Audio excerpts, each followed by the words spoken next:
John chapter 1 verses 43 to 51. John chapter 1 verses 43 to 51.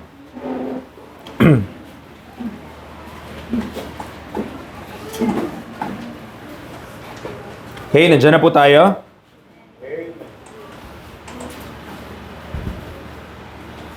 Salitan po tayo, ako sa verse 43, kayo po sa verse 44, and let's meet at verse number 51.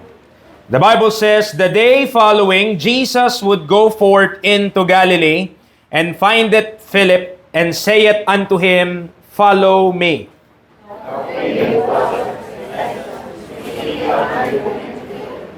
Philip findeth Nathanael, and saith unto him, We have found him, of whom Moses in the law and the prophets did write, Jesus of Nazareth, the son of Joseph."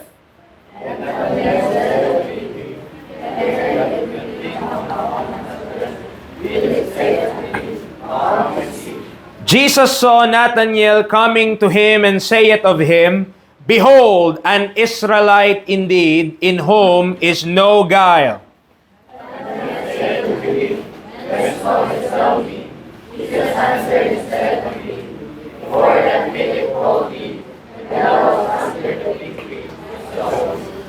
Nathanael answered and saith unto him, Rabbi, thou art the Son of God.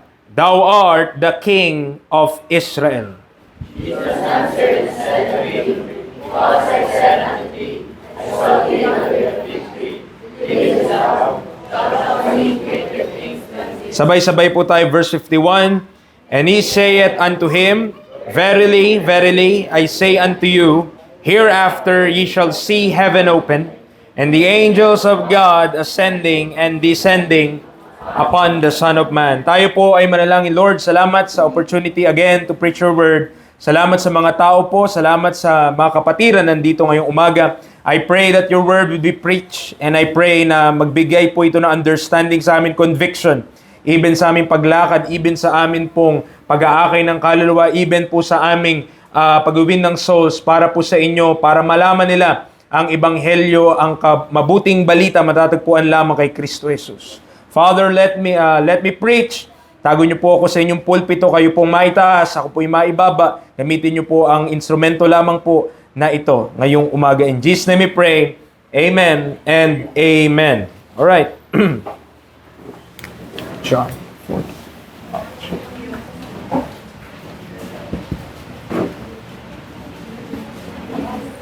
So this morning, let me preach to you about the subject found and finding. Found and finding, mga kapatid. So, galing po tayo last week sa ating pag-aaral about bringing men to Christ, at nakita natin yung different ways or different men, ibang mga tao, at kung paano sila naka-experience ng pagpunta nila o pagkakilala nila kay Kristo Jesus.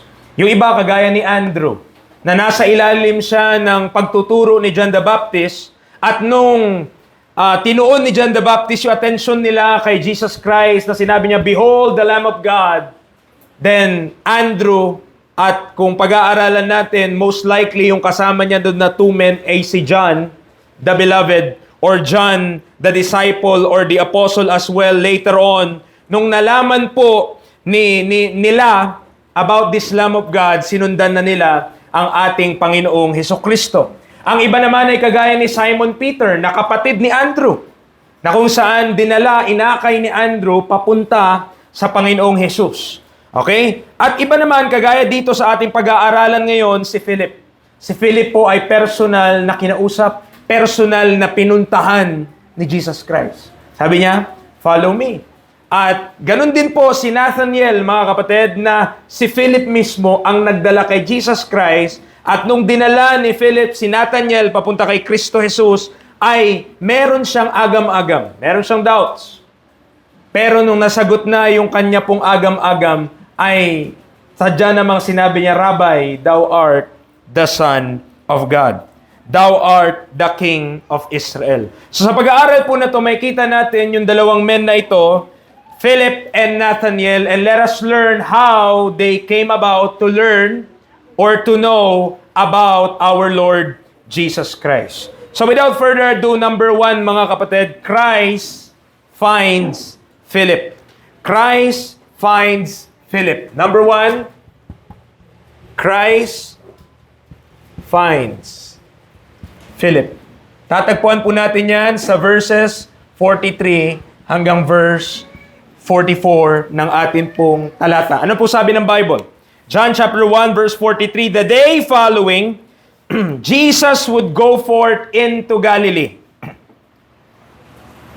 and findeth Philip and saith unto him, follow me. Now Philip was of Bethsaida, the city of Andrew and Peter. Now, tignan natin yung attention po natin dito sa verse number 43, wherein sinabi ng Bible, the day following, Jesus would go forth into Galilee. Mga kapatid, ang ating Panginoong Yesus ay hindi gumagawa ng aksidente lamang. He does things willfully. Ibig sabihin, inintend niya, ginusto niya na pumunta mismo sa Galilee. At meron siyang layunin kung bakit siya ay pupunta ng Galilee. Okay? Luke chapter 1 verse number 41. Luke chapter 1 verse number 41. By the way, our Lord Jesus Christ, kung saan po siya lumaki, ang tawag sa lugar ay Nazareth. Okay? Kung saan lumaki ang ating Panginoong Yesus, ang tawag sa lugar na yun ay Nazareth. Now, sabi ng Luke chapter 1, okay, Luke 1,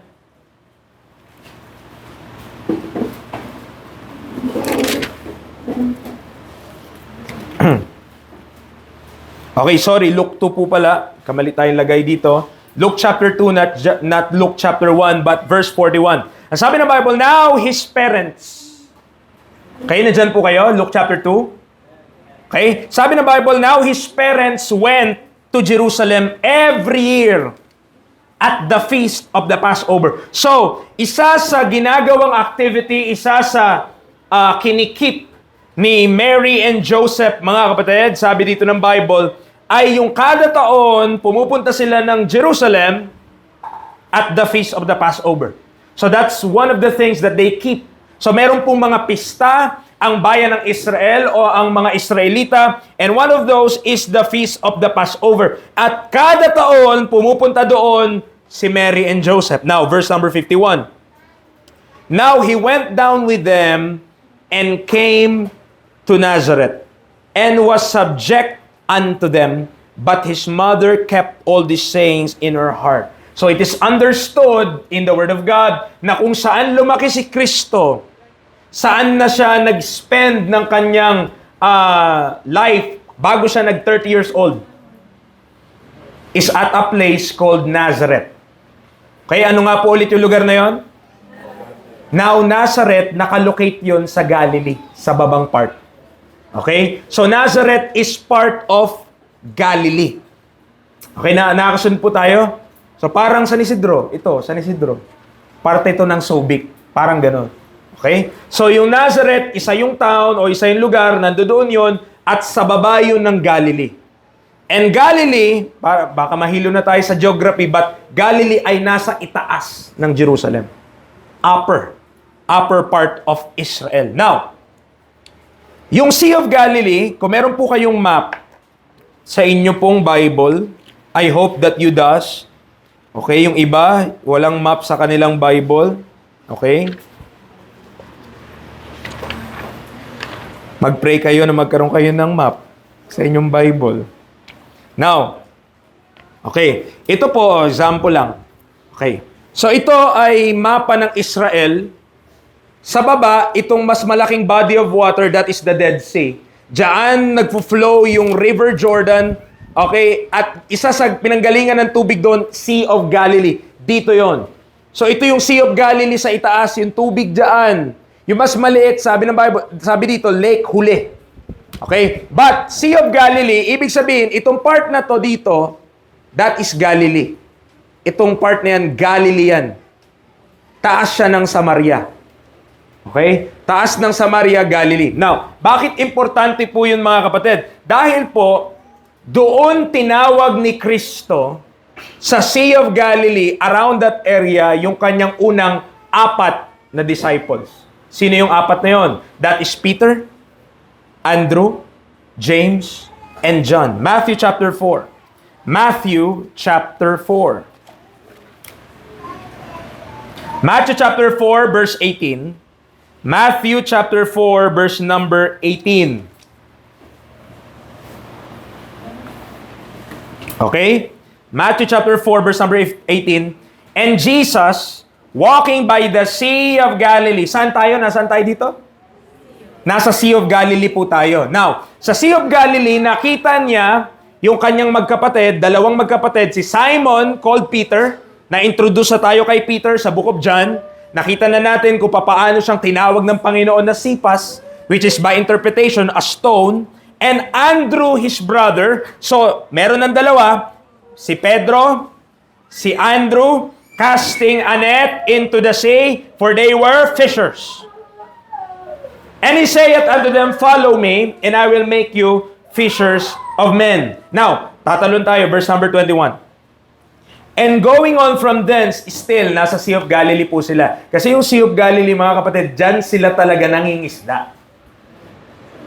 Okay? Dyan sila nangingisda. Okay? Now, may nakita siya, verse number 21, dalawa na namang magkapatid, James, the son of Zebedee, and John, his brother. So, 4 na, di ba? Peter, Andrew, James, and John. In a ship with Zebedee with their father, mending their nets, and he called them.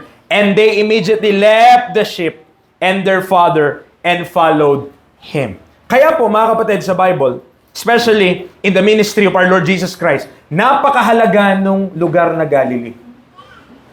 Unang-una, dyan lumaki ang ating Panginoong Hesus. Pangalawa, yung mga disciple niya, particularly yung 4 na nabanggit na natin, Peter, Andrew, James, and John, ay galing doon. Ay doon nakatira at doon din yung kabuhayan po nila. Nakasunod po tayo? Okay? And also, when we study further, may kita naman natin yan sa ating mga pag-aaral kapag umuusad na tayo sa Book of John. Amen? Kasi next week, hopefully, Lord willing, nasa chapter 2 na tayo. Di ba? So, habang umuusad tayo, may kita natin that Jesus Christ performed a lot of miracles sa Galilee. Sa area na yan. Marami siyang mga mirakulo, marami siyang ginawa na mga milagro dyan sa lugar po na yan. Okay na, nakasunod po tayo? Now, kaya po, intentional, balik tayo sa ating text, intentional that the Lord Jesus Christ came or pupunta siya, verse number 43, would go forth into Galilee. Ano yun? Intentional yung pagpunta niya doon, hindi aksidente.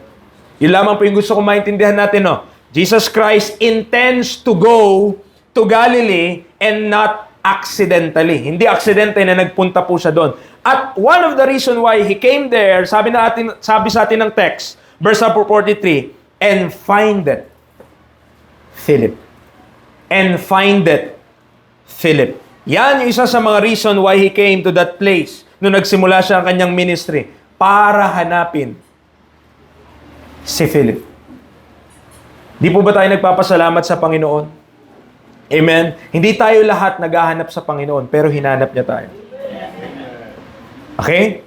Hindi tayo lahat. Alam ko, iba sa atin. Di ba? Minsan nga, marami tayong nagagawang kasalanan sa Panginoon, marami, so lumalayo tayo. But Jesus Christ came, okay, to save sinners, of whom I am chief, sabi ni Apostle Paul. So, may kita natin dito yung tao o yung lalaki na pangalan niya ay si Philip. We find a man named Philip. Now, hindi po ito kaparehas nung Philip sa Book of Acts na Philip the Evangelist. Magkaibang tao yun. Magkaparehas lang silang pangalan pero magkaibang tao sila. Okay? So, Philip is different from Philip the Evangelist sa Book of Acts. Philip is later on to be the disciple of Jesus Christ. Magkaiba yung dalawang karakter na yon. So, pumunta si Kristo sa Galilee para hanapin yung tao na to. Notice na since yung dalawang disciple na dumating or sumunod kay Kristo, galing kay John the Baptist, okay? Sino yon? Si Andrew. Sa kung pag-aaralan natin, most likely si John. Si Philip lang ang matatagpuan natin dito sa book of chapter 1 na si Kristo mismo ang naghanap. Yung iba may nagdala. Si Andrew saka si John, sino nagdala? John the Baptist. Si Peter, sino nagdala? Si Andrew. Si Nathaniel, later on, sino nagdala? Si Philip. Si Philip, sino nagdala? Si Kristo mismo yung humanap. Okay? So yun yung kaibahan dito kay Philip. Si Philip mismo ay personal na hinanap ng ating Panginoong Hesus Kristo.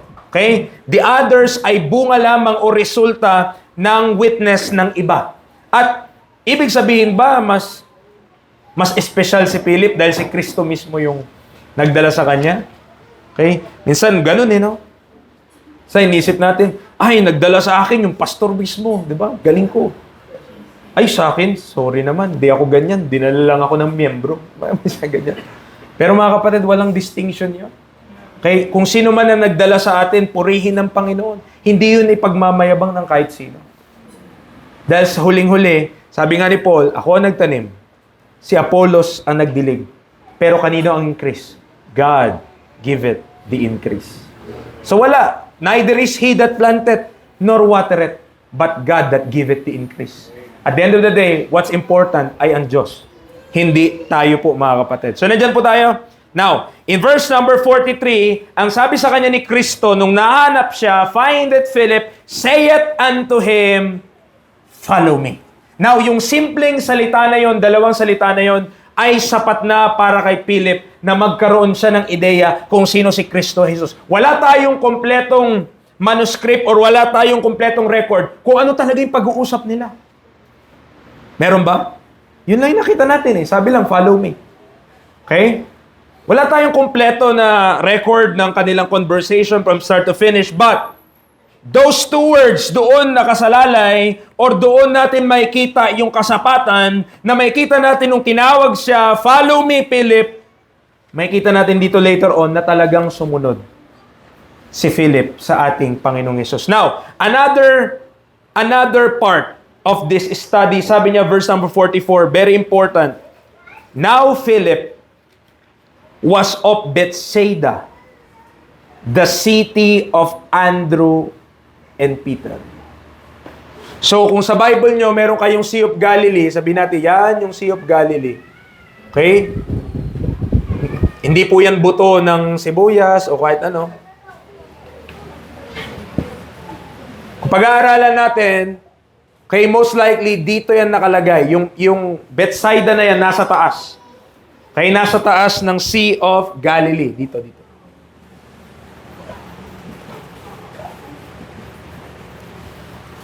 Okay? Diyan sa itaas. Now, bakit mahalaga yon? Parehas ng syudad. Kasi sinawag tong city. Verse number 44. City siya, tama? Parehas ng syudad kung saan nakatira si Andrew and Peter na magkapatid saka si Philip. At hindi naman po kagaya natin ngayon sa ating panahon ngayon yung mga syudad dati. Yung mga syudad sa atin, di ba? Ang daming barangay, tas ang daming tao. Doon most likely magkakakilala sila Kasi hindi pa naman ganun yung mga building, di naman mga building doon, taas-taas. So sa atin ngayon, grabe yan, tataas-taas. Pero dati hindi naman ganun katataas yung mga building. Okay? And most likely magkakakilala tong mga to. Si Andrew, si Peter, pati si Philip. Kasi nasa isang syudad lang sila kung saan po sila nakatira, mga kapatid. At bilang mga mangingisda, kasi ang kanilang trade ay mangingisda. Preacher, bakit yung kanilang trabaho mangingisda? Malapit sila sa dagat Alangan namang magtatanim sila, dito yung mga taniman sa baba. Tama? So, kung saan sila mas malapit, mas nagiging ganun kung ano yung trabaho ng mga tao doon. Okay? At sila ay nakatira dyan sa lugar na yan, ang tawag Bethsaida. Now, Matthew 11, may sinabi yung Bible tungkol sa lugar na yan. Matthew chapter 11. And hindi maganda yung pagkakasabi ng Biblia tungkol sa lugar na Bethsaida. Matthew chapter 11, verse number 21. Tignan nyo po kung papaano nire-rebuke ni Jesus Christ yung lugar na yan. Sabi niya, Matthew 11:21, woe unto thee, Chorazin! Woe unto thee, Bethsaida! For if the mighty works which were done in you had been done in Tyre and Sidon, they would have repented long ago in sackcloth and ashes.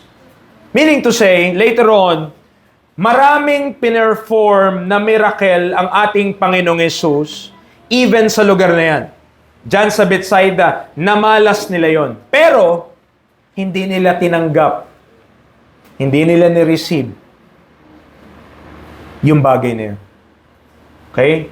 Mighty works, sabi ni Jesus Christ, verse number 21, mighty works yung nagawa doon sa kanila, were done in you. Pero hindi sila nagrepent. Okay? Sige mo, verse number 20, oh. Ito yung ano niyan eh, isa sa context. Then began he to upbraid the cities wherein most of his mighty works were done because they repented not. Okay? Tandaan natin yung mensahe ng panahon na to, repent for the kingdom of heaven is at hand.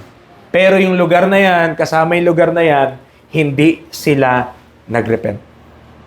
They do not repent. Kaya po, sabi ni Jesus Christ sa kanila, verse number 21, woe unto thee, Chorazin! Woe unto thee, Bethsaida! For if the mighty works which were done in you had been done in Tyre and Sidon, they would have repented long ago in sackcloth and ashes. Sackcloth and ashes represent repentance and also mourning. Ba? Pag magtataklob ng sackcloth at meron pang mga abo-abo. Okay? It represent mourning as well. But gusto ko lamang pong makita po natin dito mga kapatid sa ating talata. Nanggaling dyan sa lugar na yan si Peter, si Andrew, saka si Philip. Hindi tinanggap ng buong syudad. Hindi nagrepent yung buong syudad. Pero yung tatlo na yon, ginamit ng Diyos yung kanilang buhay. Now, mga kapatid, one thing to learn about that, hindi lahat maniniwala sa mensaheng dala-dala natin. But to those who will listen, God will mightily use their life. Gagamitin ng Diyos yung mga maniniwala. Hindi talaga lahat. Ang laki-laki ng Subic eh. Ang dami-daming baptist dito sa Subic. Not everybody would believe. Not everybody would hearken to the report. Not everybody will listen to the good news. Pero I hope tayong mga nandito, naniniwala na tayo. And let us allow God to move in us, to work in us, para gamitin po yung mga buhay po natin. Amen. Now, number 2, hindi lamang Christ finds Philip, but also Philip fetches Nathanael.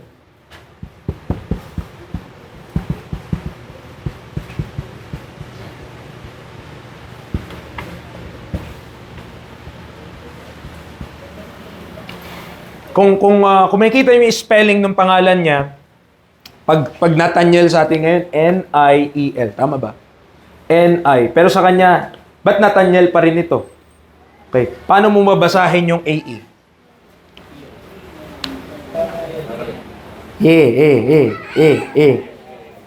Nathanael. Oh, di ba? Pasok pa din. Verse 45 to 46. Okay? Not just Christ. So si Kristo, hinanap niya si Philip, but Philip fetches. Okay, kinuha ko lang yung word na fetch para sabihin na kinuha niya, dinala niya yung tao po na to. Now, verse number 45. Okay, nandiyan po tayo sa John chapter 1, verse 45. Philip findeth Nathanael. Philip findeth Nathanael. Now, this is a natural response of man exposed to the Lord Jesus Christ. Natural lamang po na yung tao na nakatagpo kay Kristo ay gusto din na humanap ng iba at ilid sila papunta kay Kristo Jesus. Mga kapatid, are you saved? Parang mahina. Amen. Are you saved? Amen. Are you sure? Amen. Okay? Do you find Christ? Nahanap po ba si Kristo na nasasatisfy ka? Is Christ satisfying you? Amen. Nandyan tayo? Kung nasasatisfy tayo ni Kristo, ba't di natin sabihin sa iba kung papaanong sila rin masasatisfy nung Kristo na pinaniwalaan natin? Philip, hinanap niya si Nathaniel. Nakita niyo pa paano ganito rin si Andrew?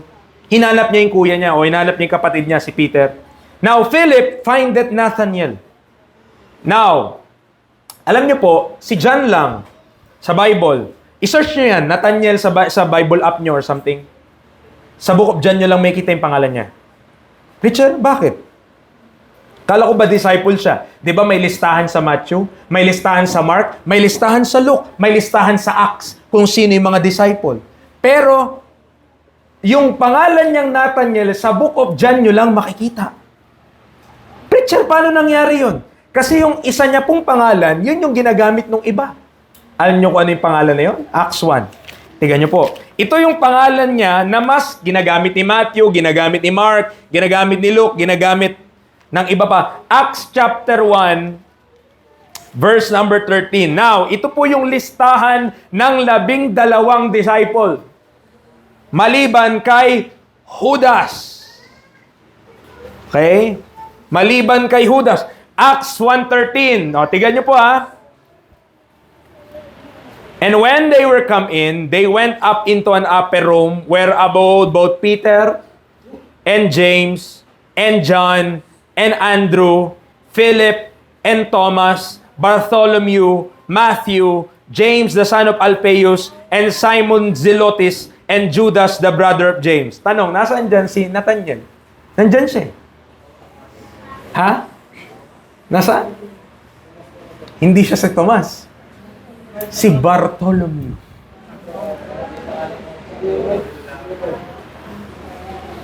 Bartholomew pala niya. Isipin mo, lahat ng mga apostoles, ang tawag sa kanya Bartholomew. Pero si John lang yung gumamit ng gwapo niyang pangalan. Nathaniel. O, di ba? Kasi, isipin mo ba naman, hello brother, what's your name? My name is Bartholomew. O? Parang laki ng laking tao, no? Pero pag Nathaniel, wow. Si John lang gumamit ng pangalan niya na yun. Okay? But other disciples, when they list yung mga disciple ni Jesus Christ, ang nakalagay dyan, Bartholomew talaga, hindi Nathaniel. Okay? So si John lang, dito lang sa ating pinag-aaralan, sa Book of John, siya lang yung gumamit ng pangalan na Nathaniel. Now, balik tayo sa ating text. Philip findeth Nathanael and saith unto him, we have found him. We have found him. Now, sabi ko nga po sa inyo, wala tayong record nung whole conversation ni Philip sa ni Kristo. Okay? Wala. Ang sinabi niya lang doon kanina, follow me, kay Philip. Yet, may kita natin dito sa mga sasabihin niya kay Nathanael sa verse 45, kung gaano niya kakilala or kung ano na yung pagkaalam niya tungkol kay Kristo Jesus. Pinapakita nito yung kanyang pagkakakilala, yung kanyang current understanding of who Christ is. Okay? So sabi niya, Nathanael, nahanap na namin siya. Okay? Ano pang sabi niya? Of whom Moses in the law. Okay? Acts chapter 7. Ganito rin pinresent ni Stephen yung kanyang case against the nation of Israel, against the elders, against the Sanhedrin. Ganito niya rin sinabi, Acts chapter 7, verse 37, ganito niya rin pinresent si Kristo. This is that Moses, which said unto the children of Israel, a prophet shall the Lord your God raise up unto you of your brethren, like unto me. Him shall ye hear. At sino yung tinutukoy ni Moses? Na propeta na darating kagaya niya? Jesus Christ. Amen. That is the Lord Jesus Christ. And also in Luke chapter 24, dun sa road to Emmaus, I hope na alala natin yung mga kwento po na ito. Dahil ito yung nabuhay na magmuli si Kristo mula sa libingan, mula sa mga patay. Nabuhay ang ating Panginoong Yesus. At nung nabuhay siya, Nakasabay niya doon sa road to Emmaus yung dalawang disciple or dalawang naglalakad. At talagang problemado sila. Kasi akala nila, or sa kanilang mind, akala namin yun na yung darating. Namatay. Hindi nila pinaniwalaan na mabubuhay yung namatay na yun. Now, Luke 24:27, tignan nyo po kung papaano tinuro ni Kristo yung kanyang sarili dito sa dalawang ito.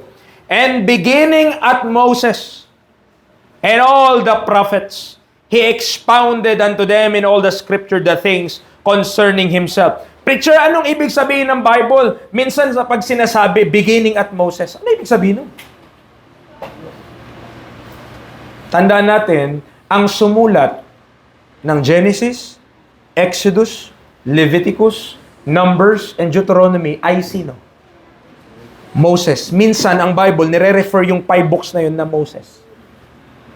Okay? Kaya pag sinabi ng Bible, kagaya niyan, sinabi dyan sa verse number 27, and beginning at Moses, ibig sabihin, nagsimula siya doon. Sa Genesis, Exodus, Leviticus, Numbers, and Deuteronomy. And the prophets, and the rest of the scripture, maraming prophets doon. In-expound yung sa Old Testament kung papaanong nakasulat na doon sa Lumang Tipan kung anong gagawin at kung sino yung Mesaya. Kung sino si Kristo Jesus. Nakasunod po tayo? Hindi po inimbento ni Kristo yung kanyang sarili. Hindi siya dumating sa mundong ito unexpectedly. Pumunta siya dito to fulfill the law. Verse 44, dito sa Luke 24. Verse 44. And He said unto them, these are the words which I spake unto you, while I was yet with you, that all things must be fulfilled, which were written in the law of Moses, and in the prophets, and in the Psalms, concerning me. Kaya nakita natin, maraming scripture, and almost karamihan ng scripture, ang tinutukoy ay si Kristo Jesus. Okay, balik tayo sa John 1, verse number 45. Hindi lamang of whom Moses in the law and the prophets did write. And the prophets did write. Numerous prophecies, napakarami po ang naisulat tungkol kay Kristo Jesus. That mere volume, yung karamihan ng mga sulat tungkol sa Kanya ay dapat sapat na para kumbinsihin tayo kung sino talaga si Kristo Jesus. Na hindi po siya tao lang o hindi lang siya propeta, kundi siya mismo po talaga ang Diyos na nahayag sa laman. Si Philip, sa kanyang konting pagkaalam tungkol kay Kristo Jesus, konti pa lang yung kanya nalalaman dito sa part na to. Kilala niya na, or nasabi niya na ito yung sinulat ni Moses at ng mga propeta. Siya yun. Nahanap na namin siya kung sino yung sinulat nila. Pero sino yung sinabi niya? Verse number 45. Ni-refer niya si Jesus Christ sa laman nang sinabi niya, Jesus of Nazareth, the son of Joseph.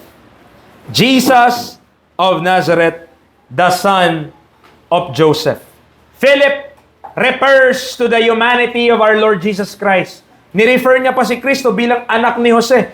When in reality, anak mga ba ni Jose si Kristo? Si Jesus Christ ba'y anak ni Joseph in the flesh? No. Hindi siya galing sa loins ni Joseph. Tandaan natin, but by the Holy Ghost. Luke chapter 1, verse number 26. Luke chapter 1, verse number 26.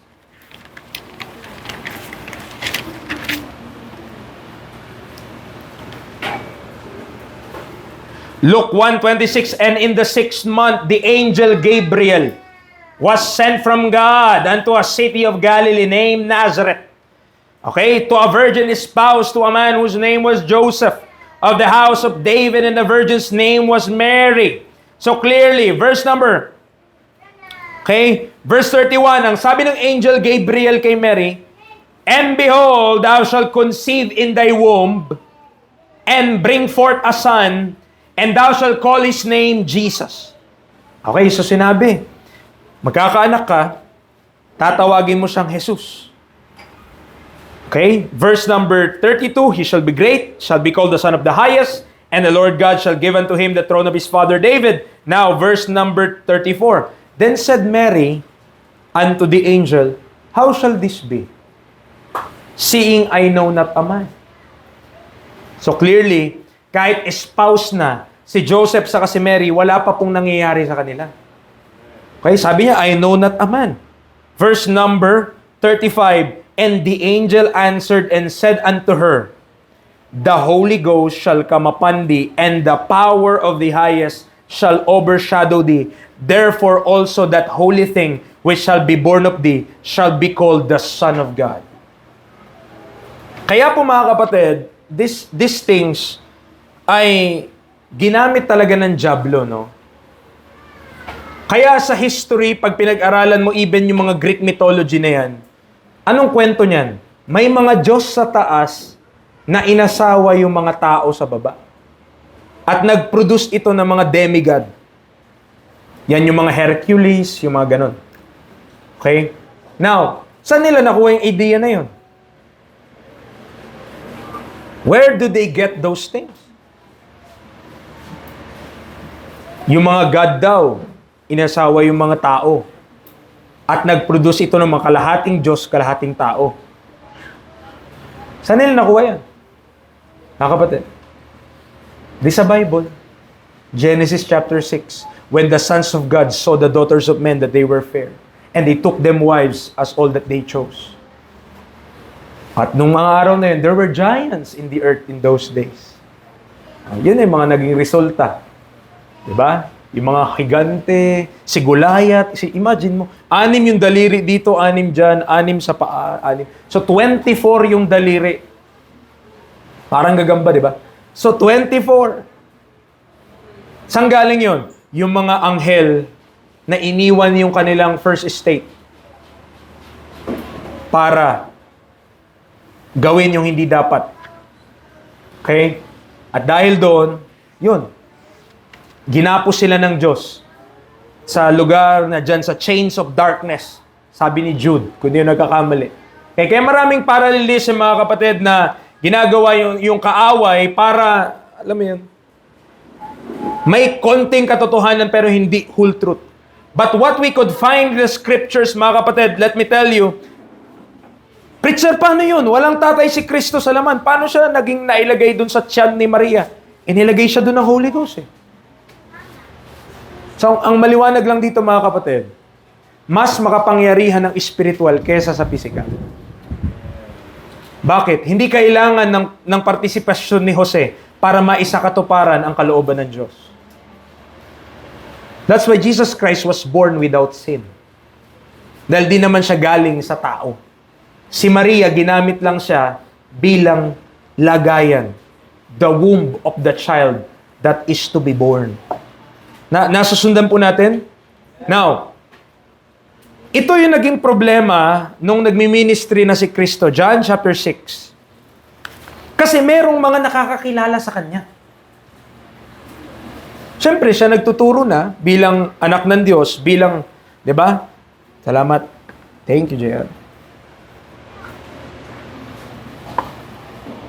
Nung nagbi-ministry na siya, gumagawa na siya ng mga miracles, gumagawa na siya ng kanyang ministry. May mga murmurers. At ang isa sa kanilang complaint about Jesus Christ ay ito, John chapter 6, verse 42. John chapter 6, verse 42 to 43. And they said, Is not this Jesus, the son of Joseph, whose father and mother we know? How is it then that he said, I came down from heaven? Jesus therefore answered and said unto them, Murmur not among yourselves. So yung kanilang pagkaunawa kay Kristo, hindi ba't anak ito ni Jose? Yung karpentero? Kilala nga natin yung tatay niyan at nanay niyan. Paano niyang sinabi na galing siya sa langit? O, tandaan natin na, nasan tayo? John chapter 6, before the cross, after the cross. Before the cross, after the cross. O, saan ba yung cross? Bandang 20 na yun, bandang dulo na yun. O, so before the cross pa tayo. Ang tanong, bago namatay si Kristo, may nakapunta na ba ng langit? Meron ba? Wala. Na tao? Wala. Kaya magtataka talaga sila. Ang tanong nila, hindi ba't anak to ni Jose? At yung tatay niya at nanay niya, kilala natin, paano niyang sasabihin na galing siya sa langit? Wala pa naman talagang galing dun. But the Son of Man, which came down from heaven. They could not understand. Kasi nga, ina-answer nila yung tanong nila sa logic nila. Anak to ni Jose. Anak to ni Jose. Hindi nila alam, naging tatay niya si Jose dahil asawa si Maria. Pero hindi niya tatay sa laman. Nasundan po natin? So in practicality, dahil si Jose yung nagpalaki din sa kanya, tatay niya. Pero sa flesh, hindi niya po tatay. Okay? Pag nagpa-DNA sila, hindi sila match. Si Mary, match pa. Pero si Jose, hindi match. Now, the same reasoning, mga kapatid, tigan niyo po, verse number 46 na tayo. And Nathanael said unto him, may tanong si Nathanael, can there any good thing come out of Nazareth? Can there any good thing that come out of Nazareth? Meron bang mabuting bagay ang manggagaling sa Nazareth? Now, gusto ko po sabihin sa inyo ay yung tanong niya na yon, lehitimo yun. Legit ba? Bakit preacher? Kasi in John chapter 7, ganto din mag-isip yung mga Pariseyo. Okay? John chapter 7 verse 40. Or yung the crowd at large, mga kapatid, ganito rin sila mag-isip. John 7:40. Many of the people therefore, when they heard this saying, said, of a truth, this is the prophet. Others said, this is the Christ. But some said, shall Christ come out of Galilee? Bakit nabanggit yung Galilee, mga kapatid? Saan ba nakalocate yung Nazareth? Sa Galilee. So sabi niya, meron bang si Kristo ba manggagaling ng Galilee? Yung tanong nila. Verse number 52. They answered and said unto him, art thou also of Galilee? Search and look, for out of Galilee ariseth no prophet. Kasi nga naman, sa salita ng Diyos, wala nga namang nakalagay na galing Galilee, pero may nakalagay galing Bethlehem. Si Kristo pinanganak sa Bethlehem, lumaki ng Nazareth. Hindi ibig sabihin na lumaki siya ng Nazareth, hindi siya yung Son of God. Nangyari lamang, dun siya pinalaki. Pero saan siya pinanganak? Bethlehem. So saan siya galing? Sa Bethlehem din. Yun ang di nila maintindihan. Kasi nga, dahil dun siya lumaki, inisip nila, wala naman sa prophecy ganyan. Kaya dinidismiss nila yung claim ni Kristo dahil sa bagay po na yun. Kaya ganun din yung pagkaunawa ni Nathanael. Is there any good thing? Sabi niya, can there any good thing come out of Nazareth? Para bagang sinabi, may mabuti bang lalabas sa kalapakuan, Noriel? Parang ganun eh. Parang ganun yung tanong eh. May mabuti bang manggagaling dyan? Sa Sitio Bulag? Parang ganun. Hindi po ba? Kaya po, yung tanong ni Nathanael kay Philip, can there any good thing come out of... Meron bang ganyan? Anong sagot ni Philip sa kanya? Verse number 46. Come and see. Come and see. Ganon din yung sagot ni Kristo eh. Kay Andrew saka kay, di ba? Doon sa disciple. Saan ka nakatira? Sabi nila. Sabi ni Jesus Christ, come and see. Hindi kaya si Philip doon niya yung natutunan kay Kristo? Kasi, yun yung, di ba, verse number 39, hindi sinagot ni Kristo eh. Nung tinanong siya, Rabbi, where dwellest thou? Master, saan ka nakatira? Sagot ni Kristo, come and see. Nung si Philip naman tinanong, meron bang mabuting bagay ang manggagaling sa Nazareth? Ang sagot ni Philip, come and see. Punta ka na lang, makikita mo. Diba? Wala siya, hindi niya na sinagot si Nathanael sa question niya. Marahil, di niya rin alam yung sagot. Pero alam niya, pag pumunta ka doon, malalaman mo yung sagot. There are people who do not reject. May mga tao talaga na kagaya ni Nathaniel, mga kapatid, matanong. Okay? At pero yung mga tanong nila, hindi naman yun, ibig sabihin, inaaway ka nila. Kundi gusto lang nilang malaman yung sagot sa kanilang katanungan. Mga kapatid, kagaya sa ating panahon ngayon, kapag may mga tao nagtatanong, ibigay mo yung sagot. Nasa Bible na eh. Show them the answer in the Word of God. Ipakita natin yung sagot sa salita ng Diyos. Okay? Hindi natin pwedeng sabihin, hindi, yung simbahan namin tama yun eh. Ha? Yung sagot mo. Come and see kung anong nakalagay sa salita ng Diyos. Kasi only through the Scripture na ma-dissolve yung mga doubts ng mga tao. Hindi sa, ito bang lugar natin, ilalaban mo ba to sa mga malalaking simbahan? Hindi ah. Gaganda ng mga simbahan nila, yung mga spaceship pa nga itsura eh. Hindi ganun yung simbahan natin. Pero anong makikita natin dito? Come and see what's inside the Scripture. Ano ba nakalagay sa salita ng Diyos? And you will prove to yourself na yung sinasabi natin, we're speaking the truth in Christ. Amen. Now, pangatlo mga kapatid, not just Christ finds Philip and Philip fetches Nathanael, but lastly, Nathanael found Christ.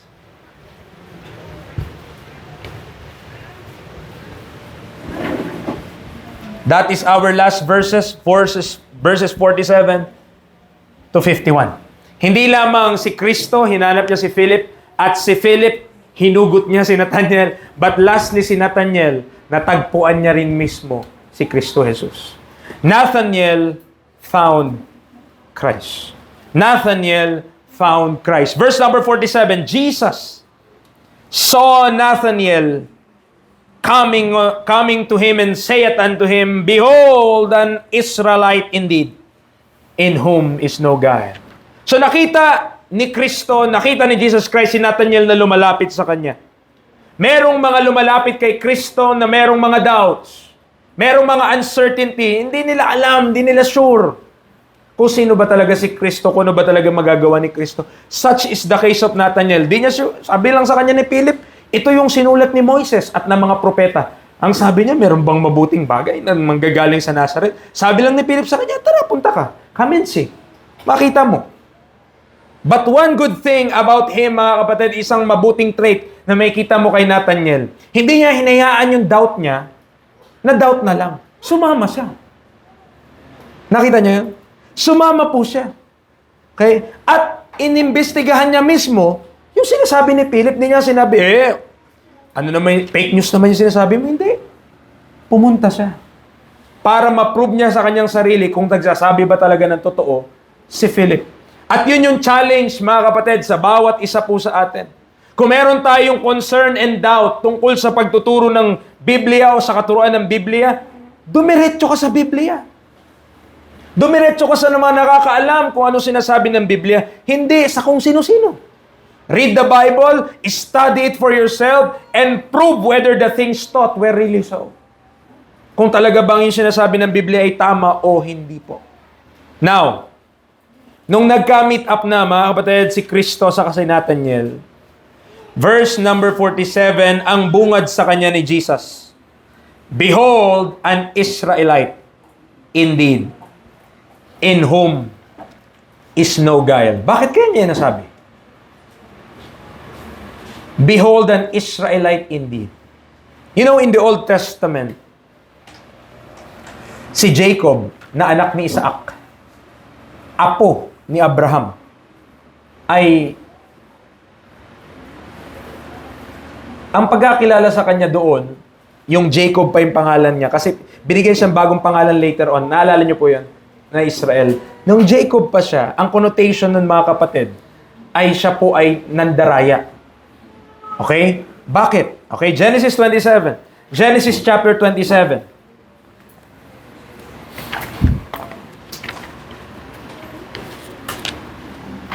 Halimbawa dito, Genesis 27. Nung matanda na si Isaac, nag-request siya kay Esau na kanyang anak, hindi yon yung kinakain mong 5 piso.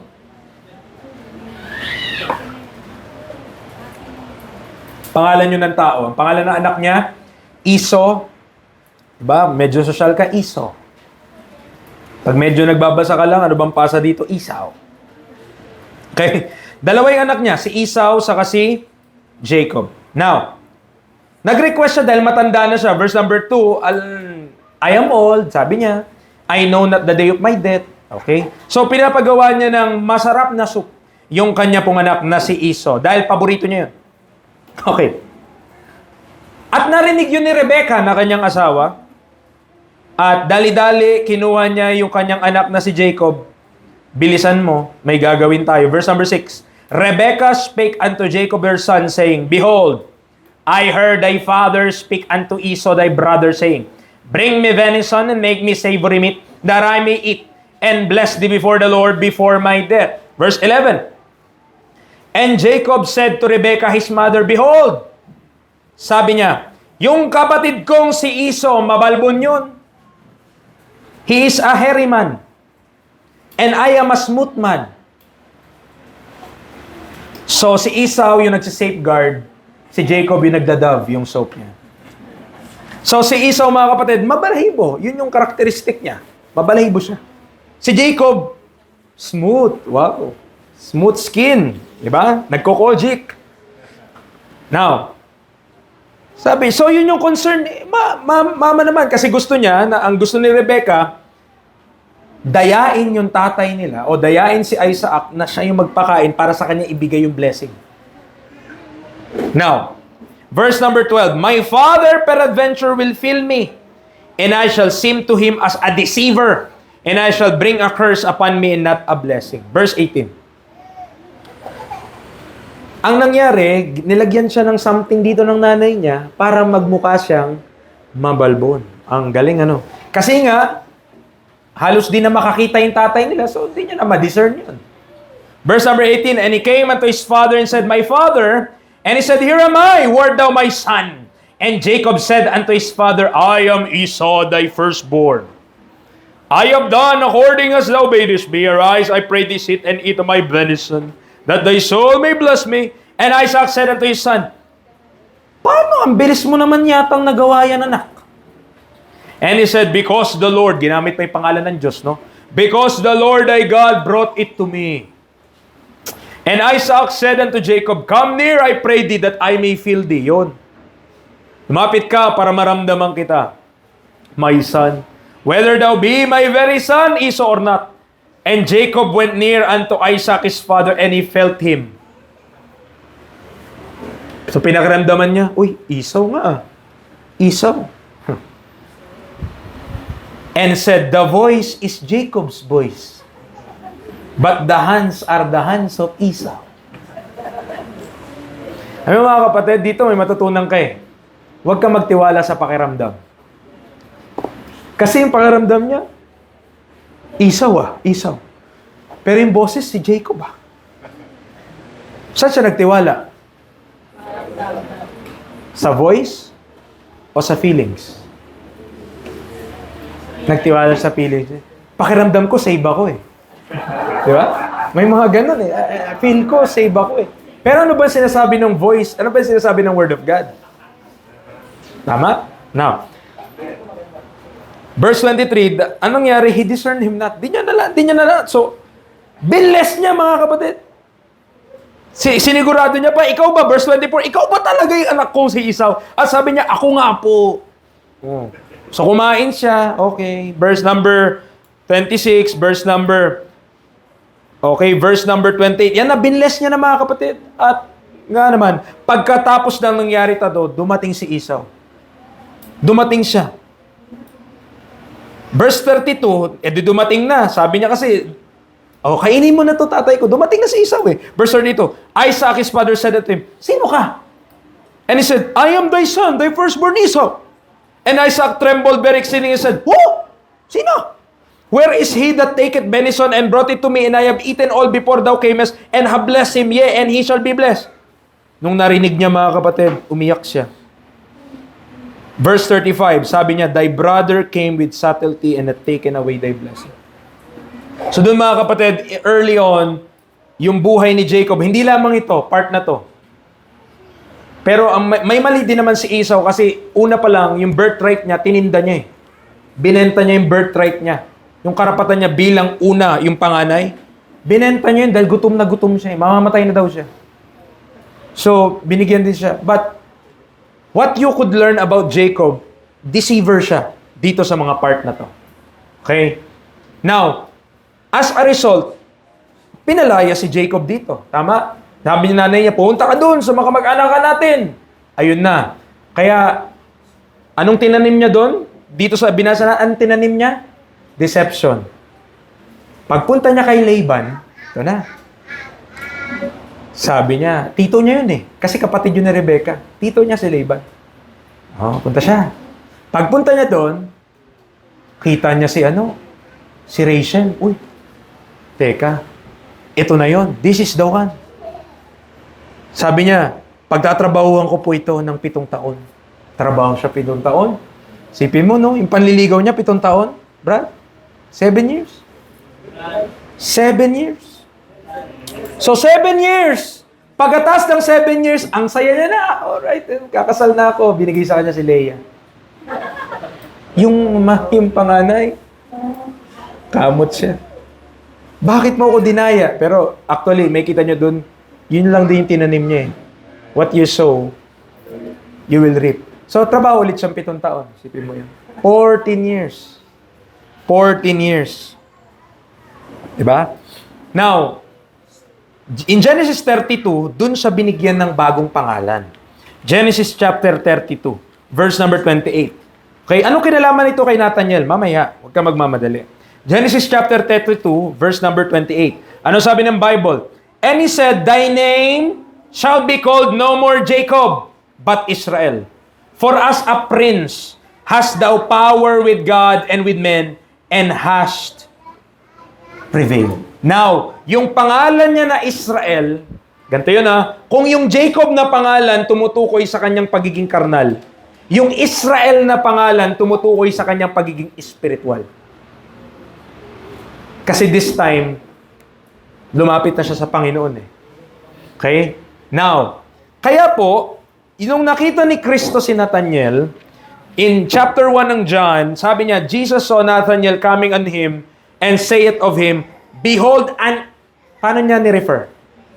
An Israelite indeed. Tunay na Israelita that, sabi niya, in whom is no guile. Hindi nagbibiro o hindi nagpe-pretend, nagkukunwari si Nathaniel.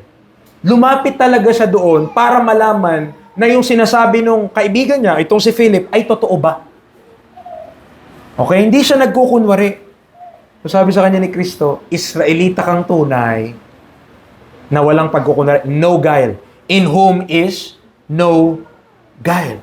Okay? Psalm 32. Tingnan niyo sabi ng Bible, Psalm chapter 32 verse 2, Psalm 32 verse number 2.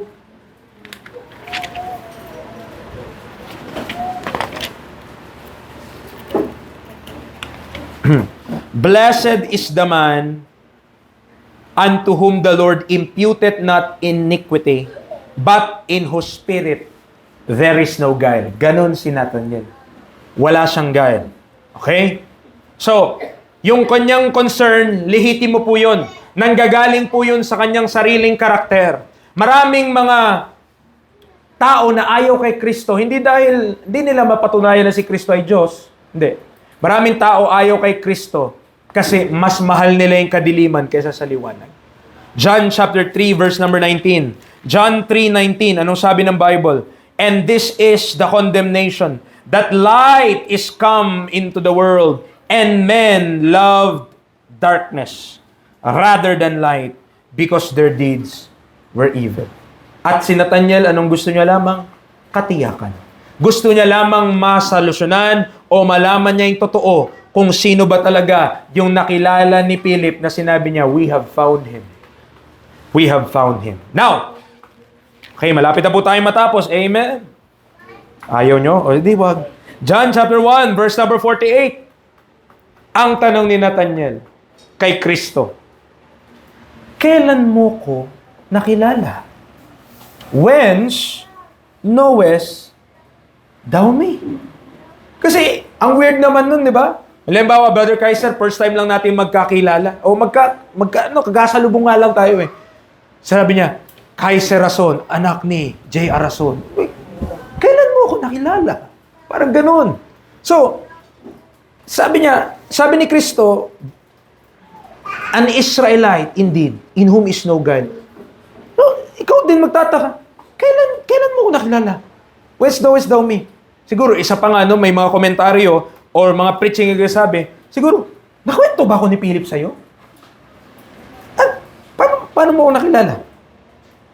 So, salamat sa Panginoon, mga kapatid, nung tayo ay hindi pa anak ng Diyos, when we were sinners, Christ died for us.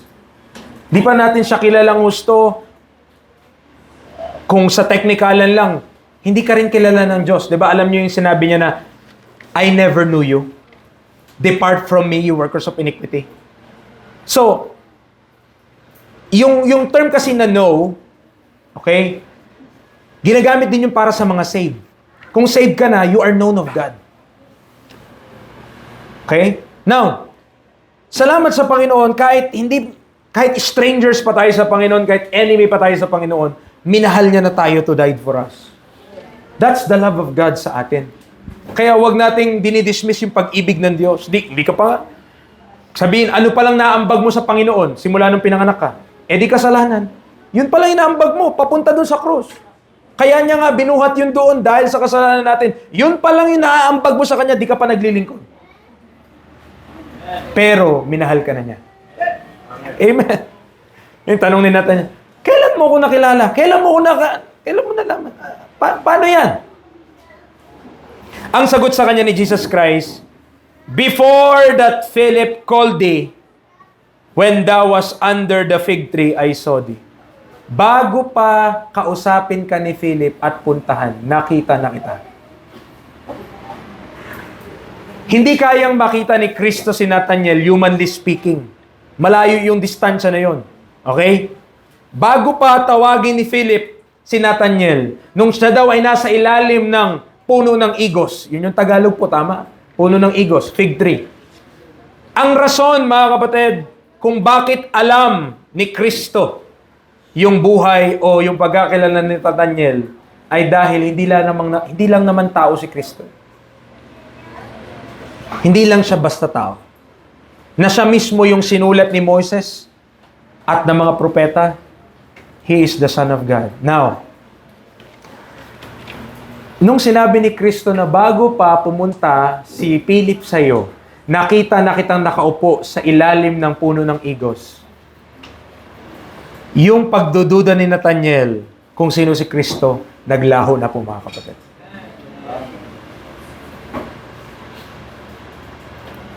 Kasi kung meron, nasasabihin sa'yo, isipin mo kung ano yung laman ng isip mo din. Sabihin niya sa'yo, alam niya yung laman ng isip mo. Ba, galing nun. Tama? At matatakot ka sa tao na yun. Kahapon, alam ko kung saan ka galing. Ha? Wala naman nakakita sa akin ah. Alam ko kung anong ginawa mo kahapon. Matatakot ka, di ba? Pero mga kapatid, sabi ni Kristo kanya, bago pa pumunta si Philip sa'yo, nakita na kita. Sa ilalim ng puno ng igos. At doon, mga kapatid, lahat, kung may doubt man si Nathanael, na dissolved na. Bakit? Tigan nyo kung ano sabi niya kay Jesus Christ sa verse number 49. Nathanael answered and saith unto him, Rabbi! Oh. Tinuro ko po sa inyo last week, di ba? Nung nagbanggit din si Andrew, sa kanyang isa pang disciple kay Kristo, ano din sabi nila? Rabbi din. May master na sila dati, si John the Baptist, pero tinawag nila si Kristo na master, rabbi. Sa time na to, mga kapatid, wala na si Nathanael, sabi niya, Master, ikaw nga ang anak ng Diyos. Ikaw nga ang hari ng Israel. Amen.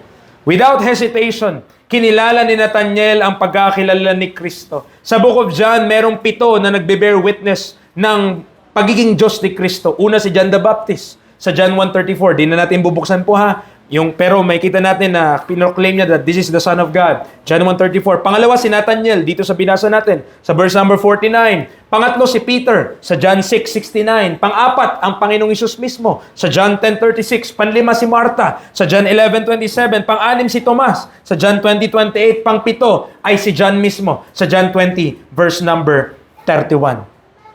But, sabi ng verse number 50, si Jesus Christ, sabi niya mismo kay Nathanael, dahil sinabi ko sa iyo na nakita kita sa ilalim ng puno ng igos, naniwala ka? Believest thou? This single point, na-dissolve na po ang doubt ni Nathanael. Tanda natin na siya ay Israelita na wala kang matagpuan sa kanya na pagkukunwari. There's no guile in him.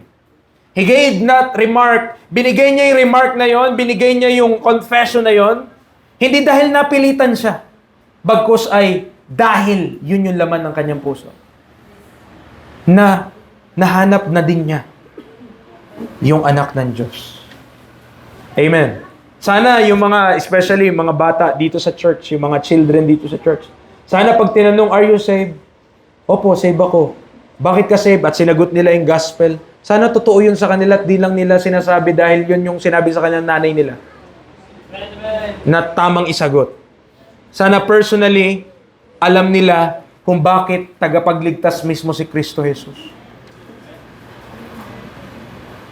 Pag tinanong ba tayo kung ba tayo saved, nasasagot natin o sinasagot lang natin yun para lang matapos na yung usapan. Kasi sa totoo lang, ayaw nating mabungkal yung laman ng ating puso na hindi natin kilala si Kristo. That we have never known Christ. Are you saved? Sabi niya, oh, saved ako. Bakit ka saved? Naniwala ako sa gospel. Pero tanungin mo, pinagkasala ka, ligtas ka pa rin? Isip eh. Alam ko hindi eh. Ano yan? Tama? Now, let us labor, mga kapatid, to win and lead souls to our Lord Jesus Christ. Kasi meron pong mga kaluluwa na kapag natagpuan nila si Kristo, ay buong buo, ibibigay nila yung kanilang buhay sa Panginoon. Kagay lang dito si Nathanael. Simula ng point na yan, mga kapatid, nabuhay siya. Yes, masabi natin kasama sa ni Pedro nung nagpulasan sila. Nung si Kristo ay papako na, nagpulasan sila. Kasama siya doon. Pero tinipon sila muli at ginamit sila ng Panginoon. Now, ang sabi sa kanya ng Panginoon sa verse number 50, malapit na po tayo, thou shalt see greater things than this. Now, John 21:25. John 21, verse number 25. Ang sabi ng Bible, and there are also many other things which Jesus did, the which, if they should be written everyone, I suppose that even the world itself could not contain the books that should be written. Amen. Tayo, wala tayong kopya nun. Hindi natin napagmasdan yung mga bagay na sabi ni John. Kung maisusulat, baka yung buong mundo, hindi kasi. Sa lahat ng mga bagay na yun. Pero gusto ko pa sabihin sa iyo, si Nathanael, yung sinabi sa kanya ni Jesus Christ, thou shalt see greater things than this, siya na-witness niya yung mga bagay na yun, na hindi natin na-witness. Lamang siya sa atin, di ba? Kahit paano.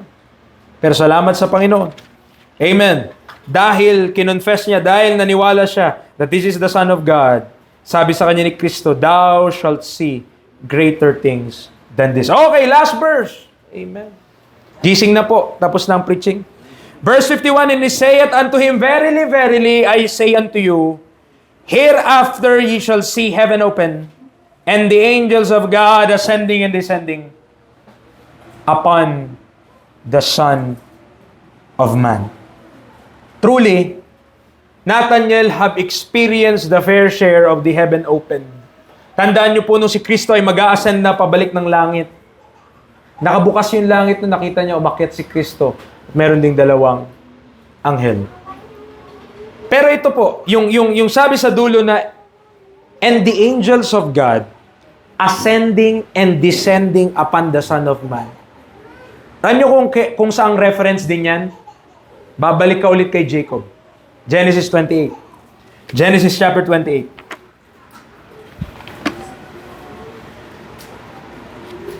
Genesis 28 verse 12.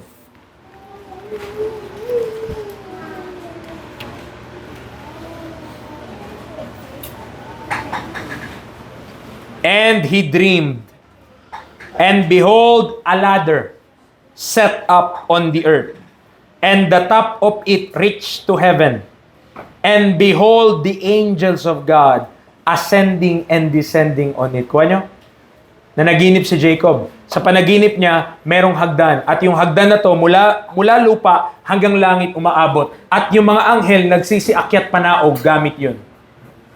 Pero nung ginamit na ni John sa John chapter 1, nasaan yung hagdan? Walang hagdan. Anong pinalit doon sa hagdan? And the angels of God ascending and descending upon the Son of Man. Nawala yung hagdan, pero nanatili yung Son of Man. Mga kapatid, that reference Son of Man in prophecy is very important. Akala natin, yung pagiging Diyos ni Kristo, dun sa pagiging Son of God niya, tama? Pero, yung term na Son of Man, nag-i-speak yun ng pagiging Diyos niya. Bakit? Bakit po? Okay? Daniel chapter 7. Last verse na po ito na ating bubuksan. Okay? Daniel chapter 7. Verse number 13. Daniel 7, verse number 13 to 14. Daniel 7, 13 to 14. And I saw in the night visions, and behold, one like the Son of Man came with the clouds of heaven, and came to the Ancient of Days, and they brought him near before him. So, Son of Man yung context. And there was given him dominion and glory and a kingdom, that all people, nations, and languages should serve him. His dominion is an everlasting dominion, which shall not pass away, and his kingdom that which shall not be destroyed. Meron bang tao na yung kaharian niya walang katapusan? Si Nebuchadnezzar sa kanyang kadakilaan nagtapos. Si Alexander the Great sa kanyang kadakilaan nagtapos. Yung mga hari, yung mga presidente, yung mga kung sino man na mga nanguna dito sa mundo, namamatay. But the Son of Man has an everlasting dominion. That is no other than Jesus Christ, the Son of Man. Amen. Sa ating pagtatapos, gaya ni Andrew, si Philip, wala ka masyadong mabasa sa kanya sa Bible. Tungkol sa buhay niya. Kagaya kay Nathaniel, wala ka rin masyadong mabasa. Okay? Pero, ang ine-exalt kasi ng Bible, hindi yung buhay nila kundi si Kristo Jesus. Therefore, even though yung labor natin dito, mga kapatid, tandaan nyo yung ating ginagawa para sa Panginoon dito, maring walang makanotice. Marahil walang makapansin. Marahil walang makapuri. Pero okay lang po yun. Dahil lahat po yun alam ng Panginoon. Walang lingid. Sa paningin ng Panginoon, lahat alam niya po. But before you find somebody, bago ka maghanap ng aakayin mo sa Panginoon, make sure you are already found by Christ. Kasi maghahanap ka ng iba, ikaw mismo lost. You need to be found before you find somebody else to tell them about the Lord Jesus Christ. Let us pray. Father, salamat this morning. Thank you for the strength you have given us. Salamat sa pakikinig ng mga kapatiran. Thank you for the opportunity to preach. I pray na sa munting pag-aaral na to, mensahe na ito, makita namin, Panginoon, yung kahalagahan na una, kailangan muna kami matagpuan bago kami humanap ng iba at para akayin din sila sa kung sino yung aming natagpuang tagapagligtas, ang Panginoong Jesucristo. I pray, Lord, use us for your glory. Use our lives, Father. Cleanse us, continually sanctify us, that we might be a vessel unto honor fit for the Master's use. Salamat ngayong umaga, salamat ngayong araw, kayo po mag-bless patuloy ng service po, maging mamayang hapon sa mga fellowship pa na meron kami remaining in this day. I pray you will be glorified. In Christ's name we pray. Amen and amen.